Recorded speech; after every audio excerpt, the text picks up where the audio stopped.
Every week, we mow our lawns and end up with piles of grass clippings. Most of us toss them in a corner, hoping they'll turn into rich compost, but instead, we get a slimy, smelly mess. Why? Grass clippings are about 80% water and packed tightly, squeezing out air. Without air, good composting microbes can't survive. Anaerobic bacteria take over, causing that awful smell. This process is slow, inefficient, and doesn't create the crumbly compost we want. The clippings aren't composting, they're just rotting. It's not your fault, it's a matter of science. Good composting needs air, the right balance of materials, and a little effort. With a few small changes, you can turn that pile from a problem into garden gold. Don't just let nature take its course. Help it along. The solution is simple, and the results are worth it. Composting grass clippings is a transformation, from green blades to rich, dark humus. Fresh clippings are packed with nitrogen, fueling the microbes that heat up your compost pile. Managed right, the pile gets hot enough to kill weed seeds and diseases. As microbes break down the grass, the pile shrinks and cools. Then, fungi and earthworms take over, breaking down tougher material. The pile turns dark brown, smells earthy, and loses any trace of the original grass. Finished humus is crumbly, stable, and packed with nutrients.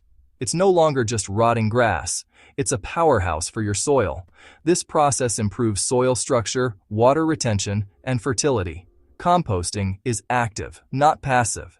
Get involved for the best results. With patience and the right steps, you'll turn waste into treasure. That's the real magic of composting.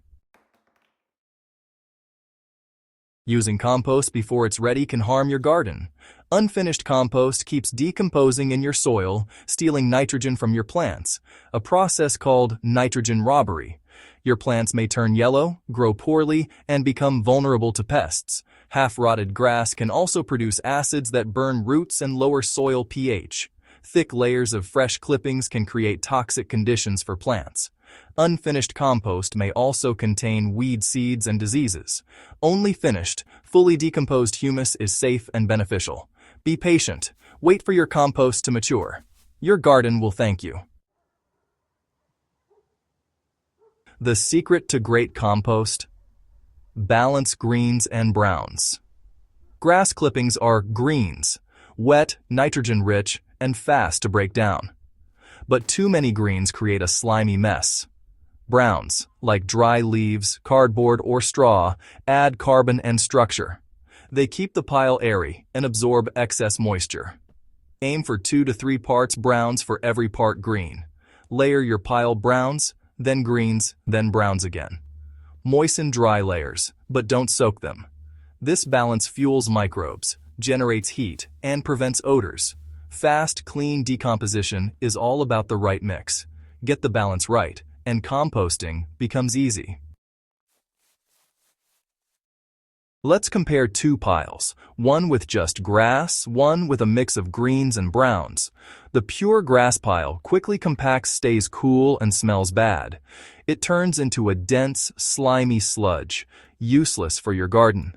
The mixed pile heats up fast, smells earthy, and stays light and airy. After a month or two, the difference is dramatic. The grass-only pile is still wet and smelly. The mixed pile is dark, crumbly, and full of life. Worms and microbes thrive in the balanced pile. The result? One pile is waste, the other is garden treasure. The lesson is clear. Balance is everything. Don't just dump grass. Mix it right. Your compost will be faster, cleaner, and far more valuable. The proof is in the pile. Should you leave clippings on the lawn or compost them? Grass cycling. Leaving short clippings on the lawn feeds your grass naturally. It works best if you mow often and only remove a little at a time. Thick clumps can smother grass and cause disease. Composting is faster and more versatile. A well-managed pile turns clippings into humus in months, not a season. Hot composting also kills weed seeds. Choose grass cycling for light, frequent mowing, composting for big piles or garden beds. Either way, you're turning waste into a resource. Weather can make or break your compost pile. Microbes need moisture. Keep your pile as damp as a wrung-out sponge. In dry weather, water your pile. In wet weather, cover it to prevent sogginess. Too dry and decomposition stops. Too wet and it turns anaerobic and smelly. Temperature matters too. Composting slows in winter, speeds up in summer. Large piles hold heat better. Small ones cool quickly.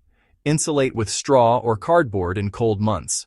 Pay attention to the weather and adjust as needed. With a little care, your pile will work year-round. Composting is about working with nature, not against it. Grass clippings make great mulch if used right. Mulch suppresses weeds, conserves moisture, and feeds the soil. But don't pile it on thick. Thick layers go slimy and block air and water. Apply clippings in thin layers no more than an inch or two deep. Let them wilt before spreading for best results. Thin layers break down quickly and safely. Avoid piling fresh clippings against young stems. They can scorch plants. Mulch smart. Thin is in. Used well, grass mulch is a free, effective garden tool. There's a big difference between half-finished compost and true humus. Half-finished compost still breaks down, stealing nitrogen and sometimes harming plants. True humus is stable, dark, crumbly, and smells earthy. It improves soil structure, holds water, and releases nutrients slowly. Humus benefits all soil types, lightens clay, enriches sand. You'll know it's ready when you can't recognize the original materials. Let your compost cure for a few months after the hot phase. Finished humus won't heat up again if turned. Don't rush. Patience pays off in healthier, more fertile soil. True humus is the foundation of a thriving garden. Invest the time and your plants will flourish.